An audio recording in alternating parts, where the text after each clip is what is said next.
கேஸோட ஹிஸ்ட்ரி என்ன அப்படின்னு பார்த்தோம் அப்படின்னா like again like love actually ரெண்டு பேருக்குள்ள லவ் தான். Love like they belong to same community. So எப்படி ஆகும்னா லவ் இருக்கும் போது எல்லாருமே ஃபஸ்ட்டு ஒரு பெரியராக யோசிக்கிறது வந்துட்டு என்னவா இருக்குவாங்க அப்படின்னா கம்யூனிட்டி வேறு வேறு இருக்கலாம், பிரச்சனையாகும் அப்படிங்கிற மாதிரி தான் இருந்துச்சு. அவங்க வந்துட்டு எப்படின்னா இது long distance relationship actually.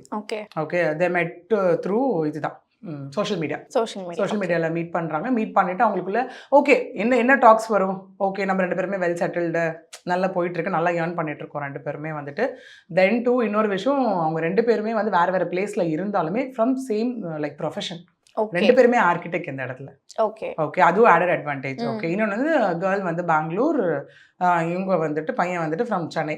Okay இதுவும் செட் ஆகிடுச்சு. ஃபேமிலியும் ஒரே இது, கம்யூனிட்டி ஒரே இது. இதுக்கு மேலே நமக்கு என்ன வேணும் அப்படின்னு சொல்லிட்டு அவங்க இந்த 4 years ஆஃப் லைக் லவ்வில் இருக்காங்க.